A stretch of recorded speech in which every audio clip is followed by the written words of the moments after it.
And we are live. This is Canada Hoops Daily presents the Wrap It Up podcast, a live and interactive Toronto Raptors postgame show coming to you live after each and every Toronto Raptors game this season. Now, you might be asking yourself, what exactly is Canada Hoops Daily? Well, I'm going to let you know right off the top. Canada Hoops Daily is everything basketball from a Canadian perspective, news, features, opinions, and more. Your daily hoop source for everything Canadian basketball. This is Canada Hoops Daily, full court coverage of your Toronto Raptors, Canadian NBA stars, and Canada basketball. There's going to be a lot more coming from the brand on the way, so to keep up with all of that, make sure you follow along with the socials.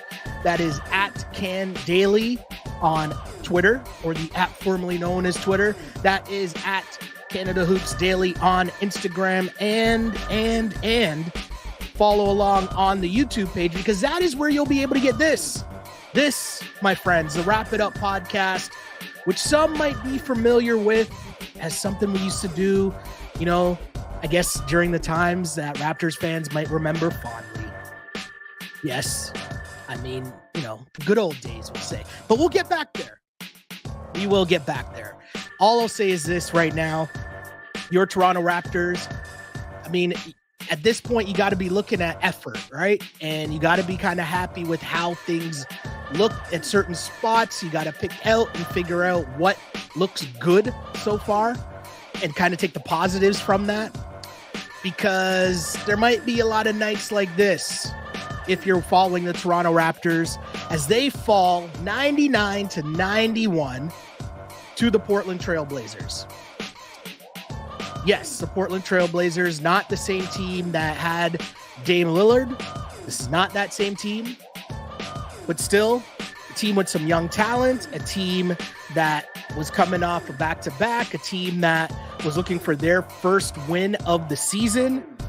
But at the same time, the Portland Trail Blazers, a hungry team, might have caught the Raptors not ready for them to come in and give the effort that they did on the second night of the back-to-back. Tough spot there for the Toronto Raptors, as I mentioned, as they fall 99-91. And, as I start up the pod, I get the socials going. I make sure the pod's up and running in all the different places that you can find it. The places you are seeing it now, just know, you're watching it on my personal YouTube page. It's only going to be there for a bit. So you got to make sure you follow along at Canada Hoops Daily, that YouTube page, and the Can Hoops Daily Twitter page, because that is where you'll be able to get the live podcast after each and every Toronto Raptors game. And then, of course, the pod, which you can find wherever you get your podcasts on Apple and Spotify. Again, just search Canada Hoops Daily. We've got you covered. Again, if you're unfamiliar with what we do here, I'm going to go through, break down the game, recap everything that happened. And while that's going on, I want you, the people, to send in your comments and questions, because I'm here for you, Raptors fans. This is going to be a tough season, but we can go through this together. We can talk about what's good, what's maybe not so good, but always try to focus on the positives. Where can they get better? What are the things that we're focused in on that, might be pleasant surprises? Because there's always some positives to think, and this is a rebuild season for the Raptors. There's lots of angles and lots of different things going on, and we'll be right here to break it all down. So this is the live and interactive show. Send in your comments and questions wherever you get this pod, and I will read those comments, because this is your show. This is your show. Again, the Canada Hoops Daily presents Wrap It Up. We are back. And it's good to be back. I got to be honest. I got to shout out the Canada Hoops Daily brand for bringing back the Wrap It Up podcast. And let's get right to this game, because there was so much going on in this game, and I know it's a tough one for the Raps as they fall, and Portland closed on what I think was an 11-2 run at the end of that one. Tough one for the Raps, as mentioned.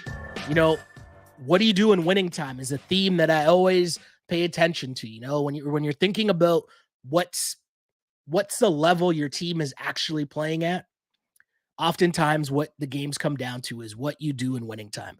And the Raptors have struggled in winning time so far this season, but let's be honest, that's to be expected. You have a young team with a lot of turnover in terms of who your playmakers are, because you're handing the keys to Scottie Barnes. Obviously, you have a new starting point guard. You're going to have to figure a lot of things out on the go. And early in the season, it's been tough in winning time because you got to figure out who is going to make the plays for you. And so far, it hasn't gone well for the Raps. As mentioned, 11-2 run to close it for Portland. And I mean, Malcom Brogdon, the Raps had no answers for him late, which is a tough one because let's be honest here, it wasn't that long ago. In fact, I feel like it was maybe a week ago after the Raptors had won that game against the Minnesota Timberwolves. And the day after that, everyone was talking in the press conferences about the Raptors all NBA defensive potential, which is all facts, by the way. It's true. They got a lot of 6'9", in that 6'9", 6'10", super athletic dudes who are able to defend at a very high level. That is true. You had Darko talking about the defense and the high level of defense that this team is going to be able to play. And that's what you really want to see from the squad. The problem is, if we're really going to talk about that during the good times, we also got to be real and bring up what's going on when Malcom Brogdon is scoring, 6 straight points down the stretch. And not essentially, he scored 6 straight points down the stretch to win the game in crunch time. So when you see stuff like that going on, that can't happen if you're the Toronto Raptors. You're going to need to come up and figure out a way. Who is it going to be that's going to be able to change things and make things work for your team, right? Like, that's just a thing that can't happen. You can't have a team like that with the Toronto Raptors where Malcom Brogdon and the Blazers are able to beat you in crunch time like that. That just can't happen. Either way, let's break it all down. We'll go through the game. Send in your comments and questions. As mentioned, I already see the comments filling in here on YouTube. Another reminder, if you're seeing this video on YouTube, bless us with a like, bless us with a share. Make sure you follow along and subscribe to the Canada Hoops Daily page, because that is where this podcast will live. Tell your friends, just like they said in The Wire, famous line, put the word back on the streets. We back up. I say that tongue in cheek because I like to have fun on this pod. But anyways, let's break down the game. Again, Raptors fall 99-91. Raptors fall to 1-3. Blazers get their first win of the season. And if we go through the particulars here off the front end, you had Jeremy Grant finishing with 22 points, Brogdon with 21, Ayton, 23 boards for DeAndre Ayton. That's a monster game for sure. The real issue here is Brogdon outscoring the Toronto Raptors' entire bench on his own. That's a tough one. It's definitely a tough one if you're the Toronto Raptors. Also got to mention here too, if you are watching this right now on the Instagram feed, which is on my Instagram feed, you'll need to switch over to Twitter, which is @CanHoopsDaily, and onto YouTube, which is as well @Canada Hoops Daily. That's where you'll get the full show. You'll see the full, all the statistical information that's also on the screen. You'll see the full set. You'll see the Jays in the background. Jordans and Jay-Z, but lots going on here. Just make sure you like and follow. And the reason I keep repeating all this stuff is because it's brand new. It's all brand new. So until people get the hang of stuff, I'm going to be a little annoying here with the promotion, but thank you for rocking with me as we get through the particulars and on to the main event. As mentioned, the Blazers, they were looking to avoid their first 0-4 start since 1986, 1987. I'm going to guess that most people that are listening to this pod probably weren't born then, or probably weren't old enough to even be taking in the NBA then.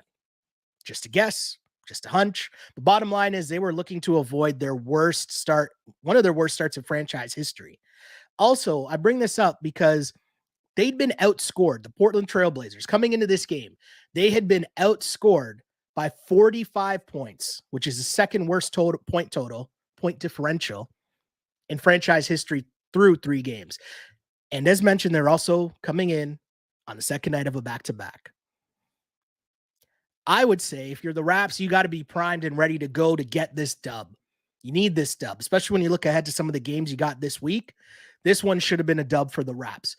OG Anunoby back in your starting lineup. That is huge because obviously he's one of your top defenders. You struggled without him against Tyrese Maxey and the Sixers. So it's good to see OG back in the lineup. but Precious not in the lineup tonight as he's dealing with the groin injury of his own. The starters for the Raptors, you had OG Siakam, Dennis Schroeder, Scottie Barnes, and Jakob Poeltl, of course.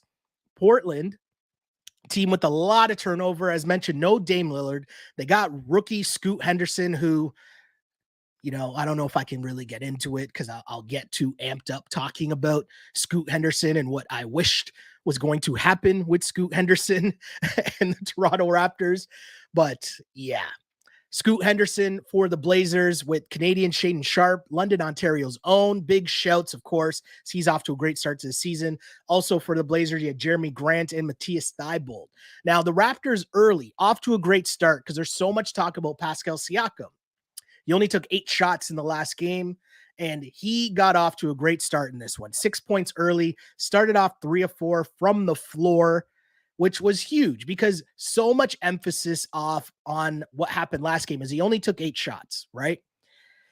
And you could tell that he came out super aggressive. He was going to get shots up. He was going to keep, just trying to get back into the form that we've become used to. We're talking about Pascal Siakam. So to see him get off to a good start was good. And it was something we talked about on last pod as well. And it's something that if you continue to listen to this pod, I want you guys to pay attention to see how many things that we discuss immediately after the game that then become narratives as well, because we're trying to get ahead of that, right? We're trying to be a place where you can come to find out what everyone's going to be talking about later on. But we started talking about it at the end of during last pod in terms of Pascal Siakam and the touches and just the difference in terms of how difficult it's going to be trying to figure out what to do with him this season. Because you're in a position where, again, it's in everyone's best interest for him to have a good year. But does that really fit with the narrative and the spot where the team is right now when you're trying to unlock the keys or unlock the car doors, we'll say, and hand the keys? I guess that doesn't make sense unless you get the analogy I'm trying to make here. You're trying to hand everything over to Scottie Barnes and let him really take control of what you're doing, right? So that becomes really tough. And I think that at this point, Pascal Siakam, you look at what's going down from the start of from the start of 2019 to 2020, okay? Last game was a third time that Pascal Siakam had taken 8 or less shots in a game. His usage numbers, okay, this is from last year to this year. Usage percentage from 27% to 19% from last year to this year. Field goal attempts from 18 down to 13. Touches down from 80 to 66. These are all just things to show the changing of the offense. And if you remember, I'm going to remind y'all about the start of last season and what we saw with Fred VanVleet playing off the ball as well in a different styled offense in the same situation where the Raptors were handing the keys over to Scottie Barnes. There's going to be an adjustment period, but also if you remember what happened, at a certain point, Fred just said, you know what? We're struggling. I got to go back to what I know worked, which was him getting busy. And I think that's what we saw glimpses of from Pascal in this game because he came out early and he was super aggressive and it was really good. The other thing that was really good for the Raps early on in this game was the bench. Grady Dick, off of his great game last night out against the Sixers, he had 16 points in that game. This game, he gets rewarded. He comes in early on in the game, getting early minutes. And this game really turned super sloppy early on. Obviously you have a young team with a young point guard, Scoot Henderson and the Blazers, but the Raps were also pretty, sloppy as well. But the thing that kept the Blazers in it was their 3-point shooting. They hit 4 of their first 7 3-pointers, which was really keeping them in the game. Pascal now, the other team we keep trying to follow to see, follow in Darko's narrative and what he's setting forward for this squad. We've seen that he stated he wants to make sure that he's playing his full bench. And so much focus again on who's the bench leader. Is it going to be Malachi Flynn? Can he run your second unit? And I keep telling you here, the biggest deal is what do the starters that are left in the lineup with the bench, what do they do? That's going to be what's more important. And so far, we've seen it be a unit of either Pascal in the bench or Scottie in the bench. Seeing a lot of Scottie in the bench, and he was in with Chris Boucher, Gary Trent Jr., Grady Dick, and Malachi Flynn. And I thought Trent started out okay, but you can tell he's still trying to figure out how he fits into this offense as well. It's an interesting year for him, obviously opting into the final year of his deal. But I thought early on, Gary Trent Jr. super aggressive, getting to the basket, getting it early and one. Chris Boucher on the glass, getting rebounds because that's just what he does, putting those back in. Malachi Flynn driving up and into the basket, getting a good land. And I thought early on you got good signs of the bench because they were active, they were bringing energy, and the bench seemed a lot more confident, right? Maintaining a high level of defense because that was really the key for the Raptors early on in this game. They led after the first quarter 25-21. They had a 20-4 advantage in terms of points in the paint. That means a lot of easy buckets. How are you getting those easy buckets? Well, it's because you're forcing turnovers. 7 turnovers forced in the first quarter, which was the most of any quarter so far this season. And it led to 9 points, 6 steals in that first quarter. OG and Scottie with 2 steals each. And the paint touches, right? You're getting those easy layups because it's coming in transition. And if you're the Raptors, that's really how you have to play, right? Once things slow down, you're still getting used to how this 0.5 offense is going to work, how everyone's going to gel. You got to figure that out still, and that's going to take some time. But in the meantime, the thing that you can control, the thing that has to stay consistent is the Raptors' ability to play defense and get out on the break and get easy baskets. That's what's going to make things easier for them because we've seen it. We saw it tonight. When things slow down and they have to get into the half court, that's when things get really tough. And that's not really where you want to be if you're the Raptors playing a half court offense.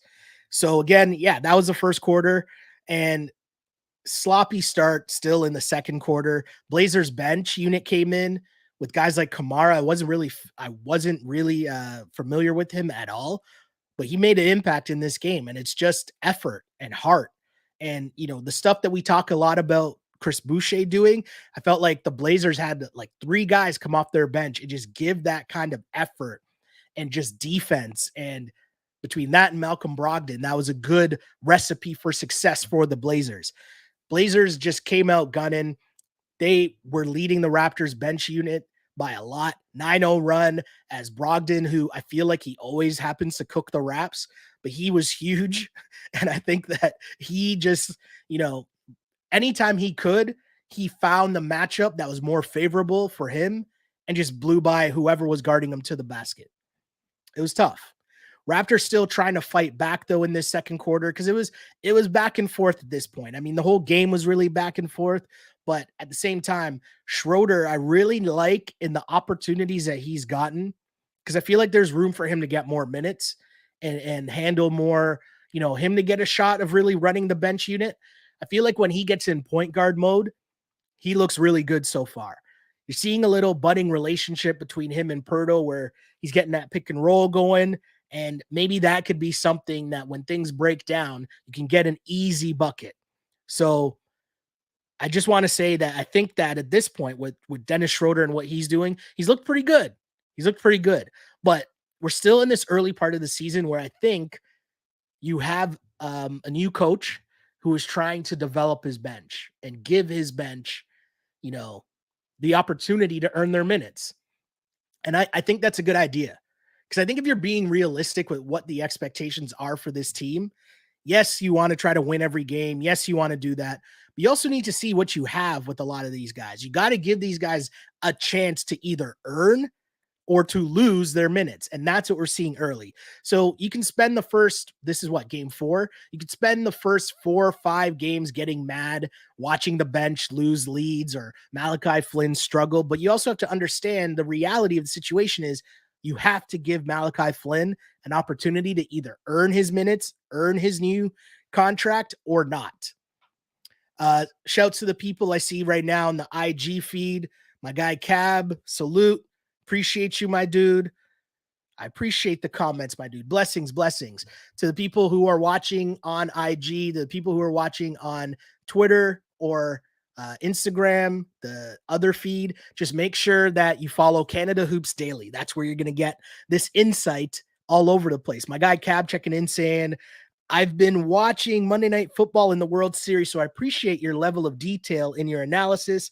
Also, you're a true scholar in hoops, so I trust your opinion and subjectivity. Blessings, my dude. Thank you, Cab. Cab is one of my OGs. I came up under Cab way back when at the Score. That's my guy. My guy. One of my OGs for sure. Learned so much and continue to learn so much from my OG. We move on though. Let's keep things moving though before I get too sentimental and shouting out the big homie. Raptors, I feel like at halftime, things still looked all right.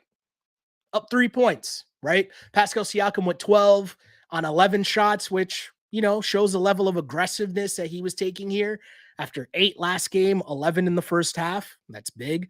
OG, 10 points. I think you need more from OG, if I'm going to be honest. I think OG for the whole game, you needed more. Jakob Poeltl, he started off all right. Blazers, Shaedon Sharpe looked really good early. He had 10 points in that first half. And your man, Scoot was really good, man. Scoot really hurt my feelings because watching him on the Blazers, I had dreams last season of somehow Scoot Henderson being on the Raptors, and it's just tough, man. Can't lie to you guys, it's tough. But let's get on to the third quarter. Raptors start the third quarter 0 for 7 from the floor. That is tough. Matthias Thybulle totally forgot he was on the Blazers, but shouts to Matthias Thybulle because you could tell that guy's been in the gym shooting threes. Someone sat him down and told him, you can make a whole lot of money because you play very good defense, high level defense. And if you just sit there and practice shooting threes in the corner, you can get paid and have a super long career in the NBA. And shouts to him because he was shooting those threes with no hesitation at all. He was knocking them down. And I'm stressing this because if you remember Thybulle in his Sixers days, you weren't really getting much offense from him. You would more so leave him open from the 3-point line. So it's really good to see him develop his game over the last couple years to the point where now it's a really good asset for a super young team because you need guys like Thybulle who can play a role in terms of that defensive stopper and play along guys like Shaedon Sharpe and Scoot Henderson, who might be more offensively minded than Matthias Thybulle. So that was really good to see. And this reminds me, as I was just saying that, I guess I'll tell this little story because it's kind of like a badge of honor that I'll wear because I just think it's kind of cool. But it reminds me of like, this is going back a long time. So I'm going to age myself here. But way back when, I always remember, like, so I used to cover the Raps. I used to, be down there and trying to get stories and do stuff pregame, postgame, whatever. And I remember being in the coach's scrum with Greg Popovich. And Pop was just in his, he's Pop. So he doesn't want to be doing this media session at all. And there's like 4 other people in this media session asking him questions. And this is obviously way pre-COVID. So you're standing there with the mic in his face. And he just basically dissed every single question that someone asked. Like I asked him a question about like, this is still in the Tony Parker, Tim Duncan era, Manu Ginobili era. And I remember I asked him just like how much of a blessing it is to have all those guys, because they're such good superstars, but also easily coachable and, great teammates and all that stuff. And Pop just looked at me and he kind of was just like, yep, it's pretty good. And I get it, right? Like I'm trying to do a story on the Spurs because they're actually in town. But if you're Greg Popovich, you've answered that same question probably 10 million times. So I get it, right? But every other person in the scrum, whoever asked the question, he was just giving his normal one-word answers. And it was amazing. But I also had another nugget because I think at that point, and I'm trying to remember, so pardon me if I get this wrong, but I feel it was like the offseason in which they either brought back Steven Jackson or brought back Richard Jefferson. It was one of the two. I can't remember because, I'm getting old. But also, either way, the article I read talked about how Pop spent the offseason working with these guys and telling them basically having a spot on the floor and just saying, all you need to do is just hit that shot right there. That's it. You play good defense. You're a great wing defender. We have guys that score and get buckets. We know that you can do that, but what we need you to do is just hit that shot right there. And so I asked him a question about that. And I could see him like look at me and he kind of like was like, well, okay. And then he gave me like a legit real answer. And I was like, oh my God, this is like, I almost melted on the spot there because Pop actually took me in. Now, I can't lie to you. It is kind of cool that he dissed me. I feel like that's the part that I, might wear as a badge of honor more. Like I got dissed by Greg Popovich in a scrum, but I also redeemed myself. Sorry. I know I took us off on a tangent, but listen, we got 82 games of these Toronto Raptors. So sometimes there might be some off the cuff tangents here on this podcast. I appreciate you guys for rocking with me though. But just that Matthias Thybulle thing. It just I told that story because it reminded me of, watching Matthias Thybulle and listening to Pop and how he had his teams where it's just, listen, this is what I need from you. Be able to knock down that elbow three or corner three, and there's going to be a spot for you. You will get mad minutes. You will eat getting buckets from wide open shots. Does that make sense? See, you tied it all together there? Made a little sense? Cool. So again, Scottie Barnes, got to give him credit. Scottie Barnes had spurts in this game where you could see why there's so much talk about Scottie Barnes being the new face of this team, about Scottie Barnes, taking over, and can he be the man? Is he the guy you're building around? Is he your point guard? Is he your go-to guy? You see the spurts, right? Where it happens. And in that third quarter, we saw that spurt. Scottie Barnes, he was cooking. He was doing a little bit of everything, but I think the thing that you want to see the most from Scottie Barnes is his ability to push the pace. And if you're able to do that at his size, meaning you're getting a rebound and getting out on the break, that is massive. And Scottie was doing that and then some in that third quarter. But the most impressive part for me was the one part he grabbed the rebound, came down the floor, and stepped right into a three-point shot, just super confident, just no hesitation at all.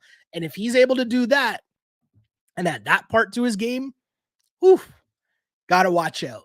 Scottie Barnes was doing it all in that. He was grabbing rebounds. He's getting to the cup. He was being aggressive and scoring and pushing the pace. And that's what you want to see from Scottie Barnes.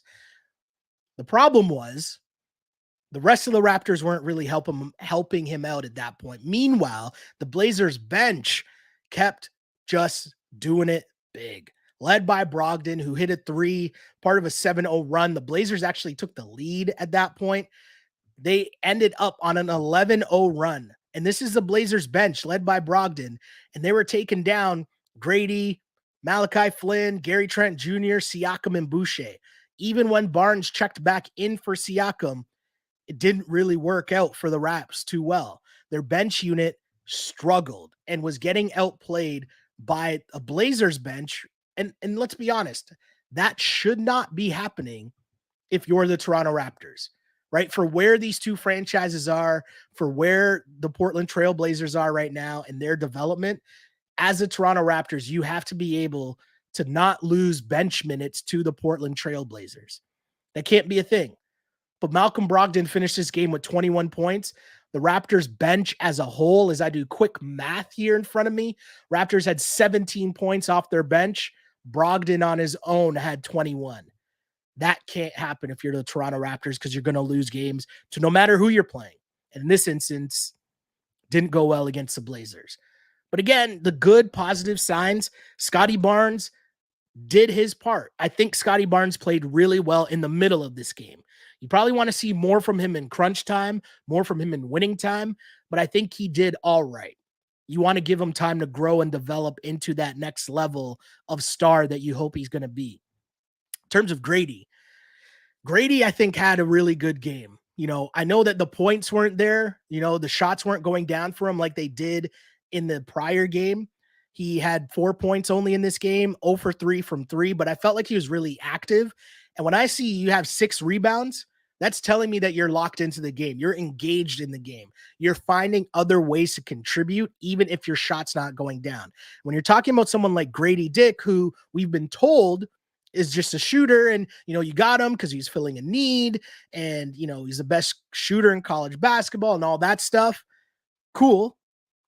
But he will stay in the NBA because of effort, because of heart, because of, 6 rebounds in a game where you're coming off the bench.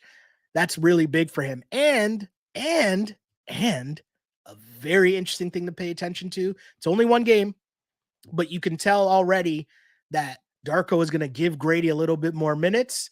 In this game, Gary Trent Jr. had 19 minutes, Grady 21.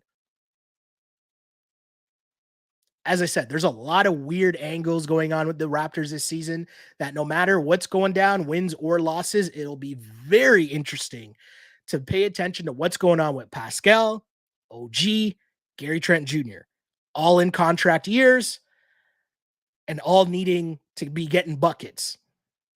All while you're trying to develop Scottie Barnes and Grady at the same time. Very interesting stuff going on there with the Raps. But as mentioned, tough run there. Blazers close on a 15-6 run in the third quarter, 33 points. Of those 33 points, what was the key? 20 points in the paint for the Blazers. And notice the difference here, right? We just talked about what the Raptors did early in the game, which was points in the paint. And then that flipped. And that really changed this game a lot as the Blazers had 80 points after three. They led 80-74 through three quarters. And that's on the second night of a back-to-back. If you're the Raptors, you cannot be sitting at home with the Blazers team on the road coming in after getting wiped in their last game and have them be out hustling you late in the game in which they should be the ones with tired legs. Scottie Barnes, though, in that fourth quarter, drives to the cup, gets his own rebound, puts it back in. He was fighting. I got to give Scottie some credit here because Scottie Barnes was fighting. As mentioned, he finished in this one with 20 points, 11 rebounds, and 2 assists. So big fight there from Scottie Barnes. Raptors go back to their starters with Grady getting some extended run, which I think was, again, a good look here from Darko. And he was doing his job. He was doing a lot. He was getting on the glass, as mentioned, right? Dennis Schroeder, to me, I think is a key for the Raptors. I think he should get some extended minutes and even be extending and getting more of the ball in terms of him running the offense. I think that's a key part that we should see more of if you're Toronto Raptors. Because I think when he does, it's good. It's positive for the Raps. Schroeder hit a key bucket, cuts the lead to 1. Then he picked up an offensive foul on Scoot Henderson, and the Raptors are right in this game. They're right in this game in the fourth quarter, down 1 point. But then, again, it comes down to winning time. Raps out of a timeout. Scottie Barnes drives to the basket, jump stops in the lane, doesn't go up, pivots, finds OG in the corner. OG unable to knock down the wide open 3. Ayton grabs the rebound, and he was a beast on the boards. They take it the other way, and all of a sudden, Jeremy Grant's in the corner. Scottie Barnes closing out, but Grant gets up that shot over Jeremy Grant. That point, Blazers up 91-87. Raptors struggling, and we're going to talk about it. Winning time. Scottie Barnes then drives in the lane. He sort of pivots, might have gotten called for a travel, but they let it go. He turns it over, trying to find Jakob Poeltl under the basket. And then we got the Malcom Brogdon show because Brogdon gets the ball, blows by OG for 2. Next time down the floor, Brogdon again, just hunting matchups, blows by the Raps defense again, another layup. And then again, yes, 3 straight times in winning time, Malcom Brogdon finding a way to get a bucket, the thing that the Raptors couldn't do. And that ended this ball game. Crazy run at the end for the Blazers. What could they do in winning time? Well, they trusted their veteran point guard. Who knows how long Brogdon's going to be on this team, but Chauncey Billups, he's trying to develop his young guys in terms of Shaedon Sharpe and obviously Scoot Henderson. But until then, you desperately need to win. You know what? I'm going to give it to the vet and see what the vet can do. And tonight, they trusted Brogdon. Brogdon was able to give them the buckets late in winning time, come away with the victory. Blazers win 99-91. As mentioned, Raptors fall to 1-3. Blazers get their first win of the season to move into a 1-3 record themselves. Jeremy Grant with 22 points, Brogdon 21. Let me get Ayton's full line here because I want to give him the full credit because I crush Ayton sometimes, but he did his job in this one for sure. DeAndre Ayton had 10 points and 23 rebounds in this game.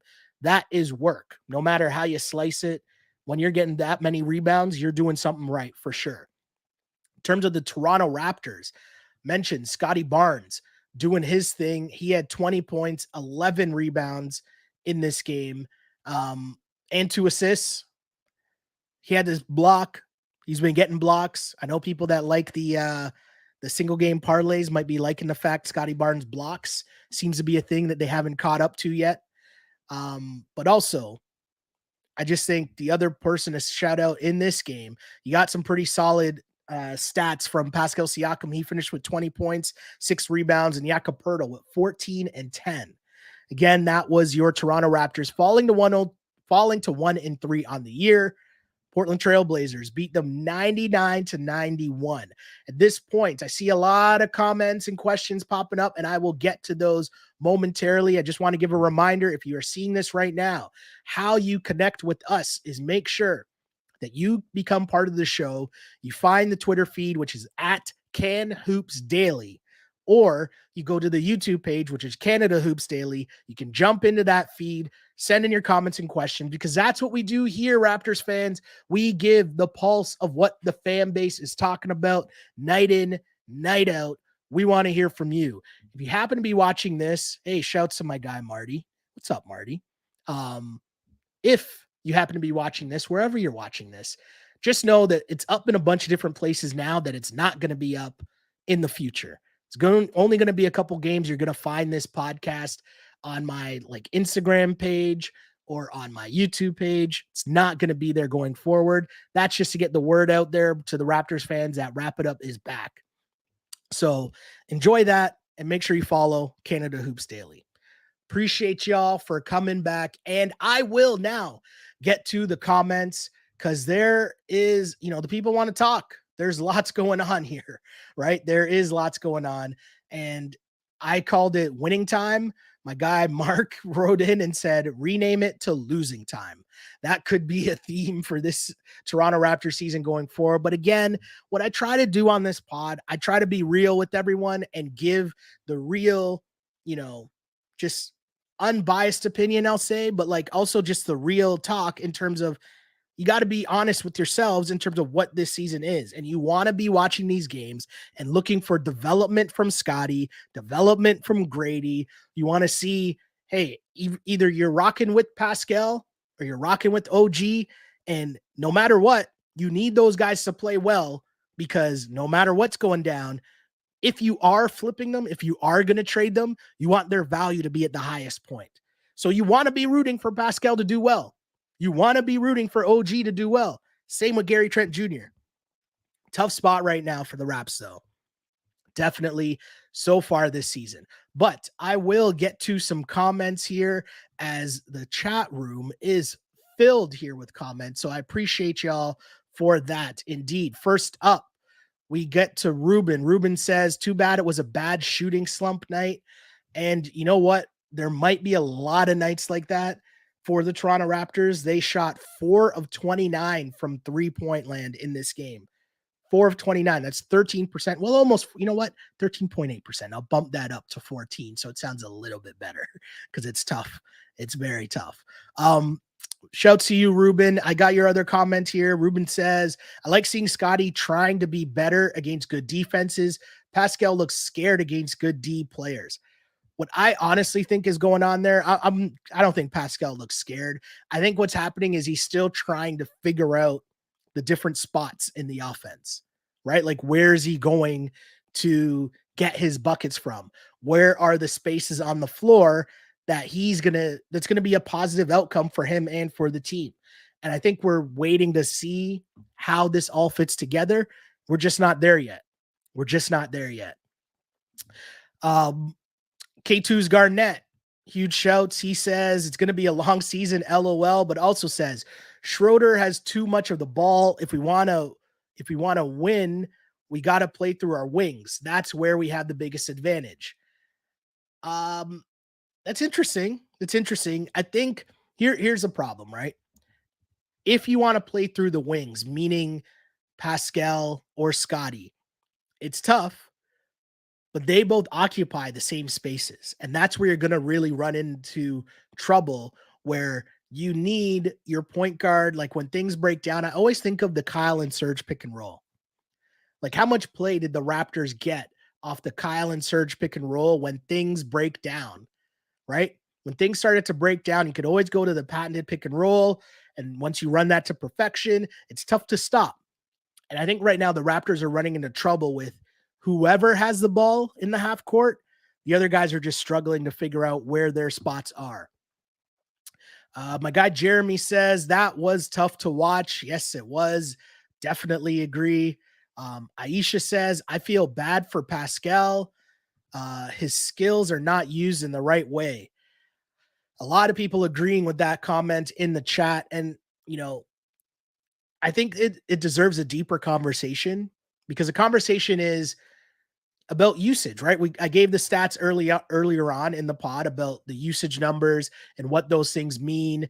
And the toughest part is that if I make this like super simplistic, right? And maybe I'm oversimplifying it, you guys will let me know, but there's only so many possessions in a game.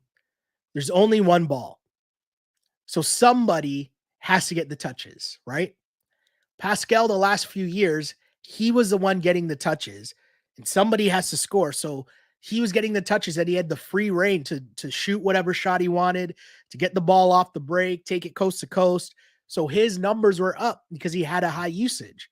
All we're seeing right now is that it's flipping, and that's Scottie. Scottie's numbers are up because he now has a high usage. He now has the freedom to be taking the ball off the break, going coast to coast, shooting whatever shot he wants. The problem is, right, is that while that's happening, how does Pascal fit into the offense? Which, if you remember back to last year, it's kind of the same thing that was going down. How does Scottie properly fit into the offense if Pascal has all the high usage, right? And it's just about pieces fitting together. What are the pieces that you need around, a guy like Pascal or a guy like Scottie Barnes? You need people to be able to knock down shots. That's why for so many years, OG was so valuable, knocking down that elbow three, knocking down that corner three, because that's how he was going to get shots. He provided spacing, but even look how that's turned out. Now we're talking about OG needing a bigger role in the offense and more touches and more, him handling the ball more. And that's not really how basketball works. It's about role definition. It's a beautiful thing that we have now, the Raptors championship team, to always go back and look at how that team was and why that team was successful. And the biggest reason why that team was successful was role definition. If people don't have role definition, it's going to be tough to win games in the NBA because you got to remember, everybody's really good in the NBA. You're talking the best basketball players in the world, right? So if you give any player the right situation, they could go for 20 a night in the NBA. So it comes down to a matter of role definition. What is your role on the team? Are you the defensive guy that hustles and takes open shots? Are you the guy who handles the ball and makes sure everybody gets involved in the offense? Are you the guy who, when we need a bucket, I'm either going to get you a bucket or make a play? You need role definition. And I think until that gets sorted out, it's going to be tough sledding for the Raps, because is Scottie playing the point forward role? Tonight, he only had 2 assists. He had 20 points on 19 shots. I mean, if he's your lead ball handler, you need more than that from him, right? Schroeder had 8 assists in this game. He didn't shoot the ball too well. I mean, he shot all right, 4 of 10. I can't knock him for that. But my point is, once you're still figuring out the usage and what's the hierarchy of people making decisions, until that gets sorted out, it's going to be tough. Because again, much like I said, heading into last season, this season is a lot of the same. You have a lot of different guys that are playing for different things. Yes, everybody wants to win. Nobody's saying I'm not going down the selfish route. That's not what I'm saying here. I'm just being real about the situation. Pascal's in a contract year. OG's in a contract year. Gary Trent Jr. is in a contract year. And Scottie Barnes is trying to show y'all and tell y'all that he thinks he is a top tier player in the league. And he's the guy. He's the man on the team. That's a lot of different things that need to be filled in terms of where the points are coming from on this team.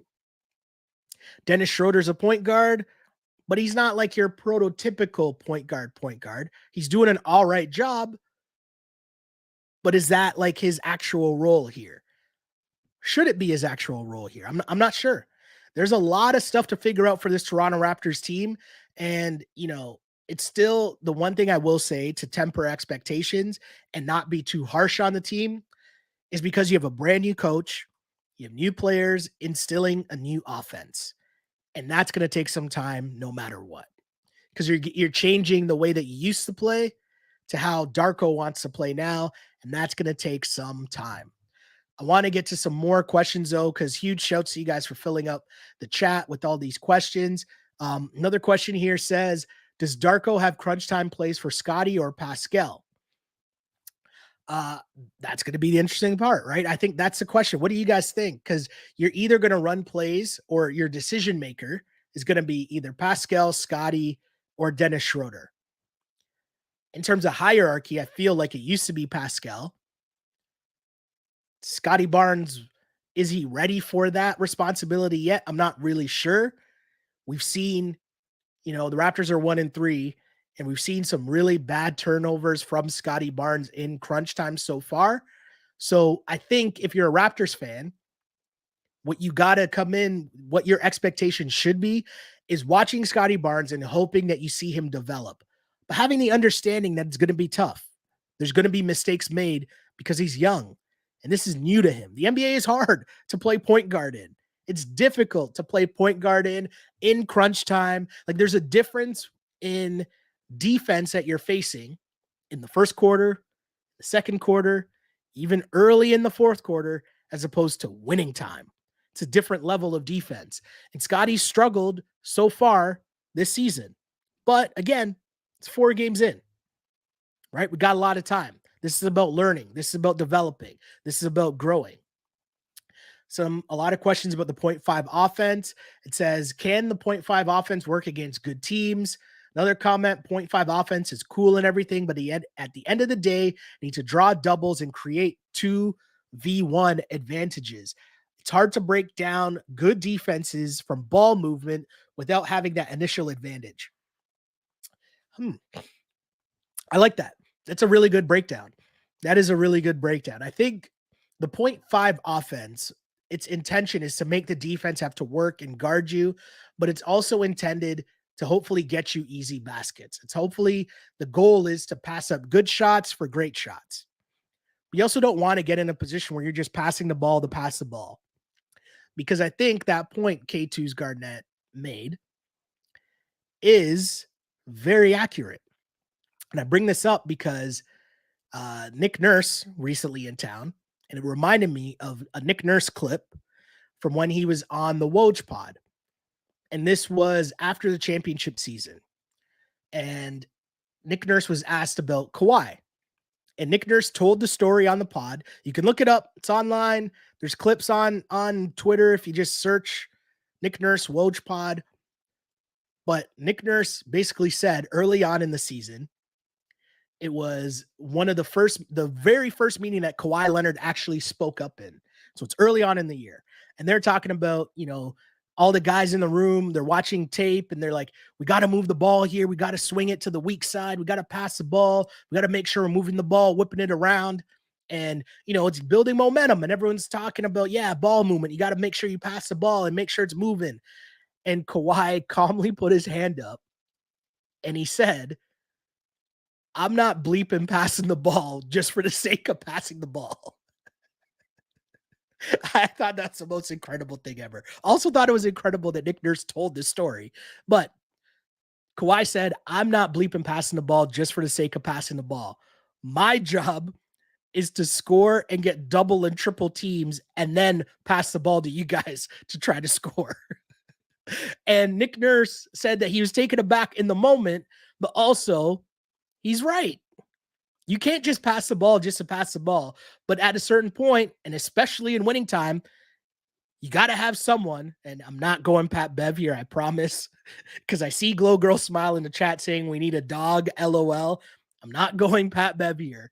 But I'm saying at a certain time, you need someone to step up and know that he has a trust of the team and the coach to make a play in crunch time. So the 0.5 offense, yeah, that's cool. But at the end of the game, it's going to be my best player versus your best player. It's a make or miss league. And so far right now, the Raptors' best players have not been able to make plays in crunch time, but it's early. That can change. This is a development year. And Scottie Barnes trying to play point guard and be your lead decision maker, it's going to take some time. That's just the reality of it. It's not a knock. He's young. It takes everyone a bit of time to be able to do that. Like the ask that you're putting on Scottie Barnes is a lot. And he has a lot of responsibility and he's doing a job so far. Because if you want to be the lead decision maker, ball handler, making plays, and also be a top line defender, which, down the stretch, there are a couple blow-bys at the end of that game. That's asking a lot, especially for a young player. But this is just where this team's at. It's a learning season. It's a season of growth. And you hope to see development here. And we're at game 4. Hopefully by game 14, game 24, game 64, we're not having the same discussions, right? We're going to see some progression. And that's why this pod exists, so that we can be here to talk about that and see the progressions along the way. Let's see here. Elijah says, bruh, all I got to say is let's get back on the right track. Totally agree with you there, Elijah. Yeah, got to see some wins. And a night like this, when you're looking at the schedule, and you got Philly on Saturday. Well, you got the Bulls on Friday, right? And you lose that one. You had Philly on Saturday. Okay. Second night of a back-to-back. Philly's a good team. Okay. Then you had the Blazers. And then you play Milwaukee on Wednesday and Philly again on Thursday. You kind of had to have this game if you're the Raps. This is a game you look at and you think we need to win this game. And they didn't. So now the hope is you go out and you steal one against the Bucks. That's got to be your mentality. The Bucks, it's early in the season. Maybe Dame and Giannis aren't clicking on full cylinders as of yet. Maybe former Raptors assistant, now turned Milwaukee head coach Adrian Griffin, still working out the kinks. Who knows? But that's the hope. Raps got to try to steal one. You want to try to steal one in between your next 2 games against Philly again. And Pat Bev is talking hella smoke again.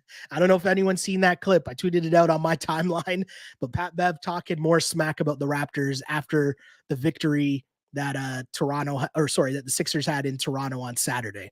So we'll get to that for sure, because I'm sure that will be a talking point heading into that Philly game later on this week. But again, Raptors fans, tough one here. Tough loss for your Toronto Raptors as they fall 99-91 to the Portland Trail Blazers. Blazers getting their first win of the season, while the Raptors fall to 1-3 on the season. Jeremy Grant with 22 points in this game, while Malcom Brogdon outscored the whole Toronto Raptors bench on his own with 21 bench points as he lit things up for the Portland Trail Blazers. Raptors struggled. Scottie Barnes, 20 and 12. Pascal Siakam added 20 points of his own. An interesting night for Scottie and Pascal, as Pascal had 20 points on 21 shots. Scottie Barnes had 20 points on 19 shots. You'd like to see better shooting percentages from both of those guys, but hey, 1 for 10 from 3 combined. Pascal was 0 for 6 from 3. Scottie Barnes 1 of 4. But hey, tough night at the office for sure for the Toronto Raptors. But I hope that we were able to add some level of comfort here as we were able to break it all down and discuss on the Wrap It Up podcast, which is now back. If you want to know how you can listen to the Wrap It Up podcast, just know you can find us live after each and every Toronto Raptors game on Twitter at Can Hoops Daily, or on the Canada Hoops Daily YouTube page. Just search Canada Hoops Daily. Make sure you like and subscribe so you get the notification when we're up. And when we're up, you log on, you get it. You can even put us up on your TV and watch the post-game show that way. Why not? We got options, kids. Technology is a beautiful thing, isn't it? Hopefully you enjoyed this episode of Wrap It Up. I know I did, because I need the therapy sessions to discuss what's going on after some of these Raptors games. And I thank y'all for rolling along with me, as my name is Sheldon Alexander. You can find me on social media at Shell Alexander and on Instagram at Sheldon Alexander. If you're looking for the pod, if you're unable to make it live, don't worry, we got you covered. We got you covered. The pod will end up on Apple and Spotify, ready for your morning commute. If you missed the game, as my guy Cab, who checked in earlier, mentioned that, lots going on. Sports equinox going on. Is that what it's called? We got Monday Night Football was on tonight. The World Series was on tonight. Obviously, hockey and the NBA in full swing. Lots going on. So if you ever need to know what's going down with the Raptors, we've got you covered. The insight, the in-depth, what's going on with the squad, that's what we try to provide here on the podcast. So, as I always say, I used to pray for times like this, to rhyme like this. This is the Canada Hoops Daily Presents Wrap It Up Podcast, the only live and interactive Toronto Raptors post-game show, as always, unpolished and unapologetic. Until next time, see ya.